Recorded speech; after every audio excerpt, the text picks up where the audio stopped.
Assalamualaikum warahmatullahi wabarakatuh, Bapak Ibu dosen yang kami hormati, adik-adik mahasiswa yang kami banggakan.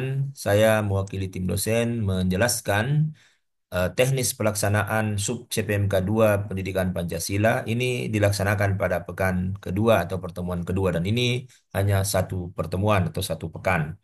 Nah, di sini mahasiswa mampu menganalisis Pancasila dalam sejarah bangsa Indonesia.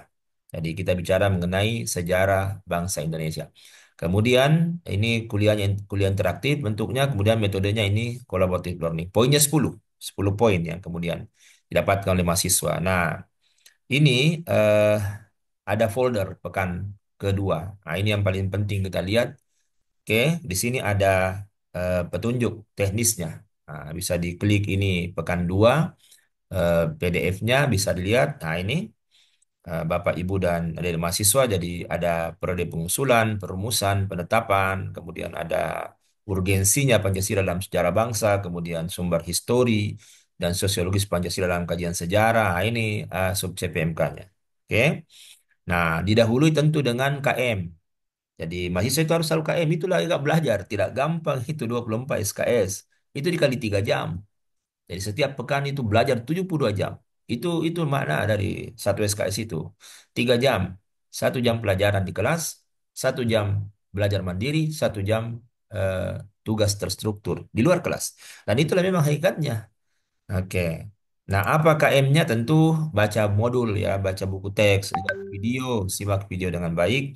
Kemudian ya tentu buat tugas, uraian materi, kemudian intisari video, diupload di menu tugas sekolah. Ini petunjuknya bisa dibaca, bisa dibaca dari mahasiswa. Deadline 7.30 pada hari perkuliahan. Jadi kalau kuliah hari Senin, berarti deadline 7.30. Bisa diupload setelahnya, tapi akan muncul merah, artinya nilainya pasti lebih rendah. Ya. Jadi sebelum kuliah dibuat supaya kita bertemu dosen di kelas dengan pemahaman yang setidaknya ada untuk materi itu. Nah, ini sub materinya ya. Jadi ini tugas individu. Jadi anggota kelompok satu cari bahan mengenai apa sih itu, bagaimana pengusulannya Pancasila. Kelompok 2, 3 dan seterusnya. Ini eh, ada sub-sub materinya. Nah, kelompok 5 ini. Jadi 5 kelompok. Jadi memang kelas ini dibagi 5 kelompok karena 5 kali presentasi. Sehingga kita bagi 5 kelompok. Dosen bisa membagi 10 atau satu tema 2 kelompok. Tapi eh, rancangan dari RPS kita ini 5 kelompok. 5 kelompok. Nah, oke. Bagaimana dengan mahasiswa asing? Mahasiswa asing ya sejarah dasar negara di negaranya masing-masing dia uraikan. Tuh. Nah, kemudian ada KBT. Nah, di saat kita ketemu di kelas, pekan kedua itu dibagi 3 babak. Jadi selalu dibagi 3 babak. Babak pertama 30 menit, babak kedua 30 menit, babak ketiga 30 menit. Jadi dosen tidak harus hebat di kelas menjelaskan karena sebenarnya capaian pembelajarannya mahasiswa mampu menjelaskan, bukan dosen mampu atau hebat menjelaskan. Sehingga kemudian yang perlu adalah bagaimana dosen menjadi fasilitator. Bagaimana memfasilitasi mahasiswa mampu menjelaskan. Nah, sehingga tentu di bagian pertama 30 menit ini ya dosen menjelaskan intisarinya sejarah itu. Jadi misalnya kita jelaskan mengenai kausalitas bahwa di pekan kedua ini dijelaskan kausa materialnya dengan kausa karyanya. Dari mana sih itu sebenarnya Pancasila berasal? Siapa yang membuat itu Pancasila? Sehingga kalau bicara siapa yang membuat berarti kita bicara kronologi.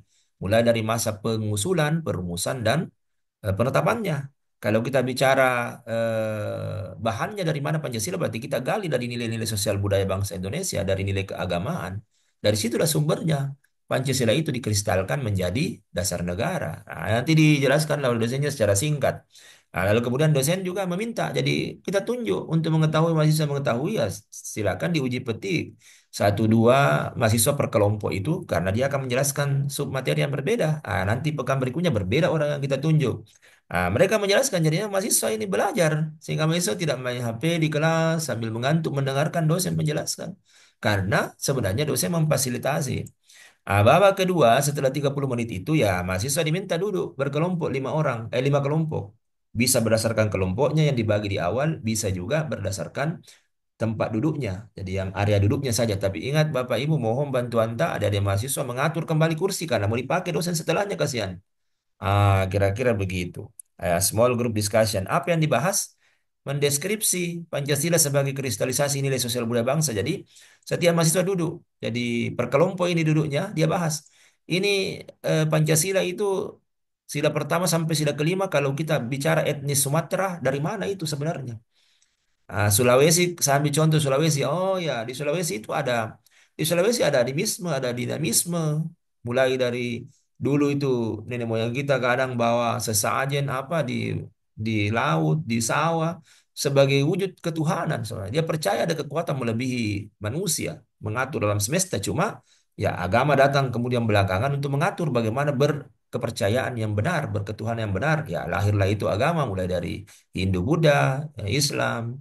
Nasrani, Islam, begitu ya dengan mengajarkan bagaimana beragama, tapi nilai ketuhanan itu sudah ada karena eh, ada upacara-upacara yang itu dianggap sebagai perwujudan eh, kesyukuran terhadap Tuhan yang dia percaya mengatur alam semesta. Nah, masuk misalnya sila kedua di Sulsel ada Sipakatau. Sipakatau itu kemanusiaan. Sila ketiga misalnya di Sulsel ada Abulo Sibatang, itu persatuan. Di Sulsel ada Tudang Sipulung, itu sila keempat. Di Sulsel ada istilah Siti Naja. Siti Naja itu pantas, layak, patut. Itu keadilan itu. Siti Naja itu keadilan. Adil baginya. Tidak berarti sama. Tapi patut. Siti Naja itu istilah-istilah yang kalau kita gali dari setiap suku bangsa ada itu. Nah itu tugasnya kelompok-kelompok membahas itu. Supaya adik-adik tahu, oh Pancasila sebenarnya itu nilai kita. Cuma sekarang dia pudar. Karena banyak faktor. Nah, silakan nanti mahasiswa 30 menit membahas itu. Sudah itu 30 menit berikutnya mahasiswa memaparkan. Jadi dosen ini menjadi fasilitator yang baik. Nah, kira-kira begitu. Bapak Ibu sekalian adik-adik ya. Itu KM, KPT dan KBT-nya. Nah, kemudian di mana tugas itu diupload? Nah, ini silakan masuk di sini. Nah, ini ada videonya. Silakan disimak video-video itu dibuat intisarinya. Dosen bisa mengupload video di situ. Iya, kalau kita punya video, kalau tidak, ya itulah video-video standar yang kita buat ya. Nah, di sini ada menu upload di situ. Nanti mahasiswa akan mengupload tugasnya. Nah, nanti dosen, nah di sini kasih nilai jadi enak sekali dosen. Kasih nilai kan 100 ini maksimal nilainya. Kita kasih 50 akan link akan dikonversi di belakang, direkap nilai. Nah, kita kasih di sini 90. Nah, sudah itu. Nah, tapi di sini kan ada tugas di sini nanti akan muncul di sini file tugasnya. Bapak Ibu ya tentu harus buka tugas baru menilai. Kemudian selanjutnya, nah itu lihat petunjuknya ada ya.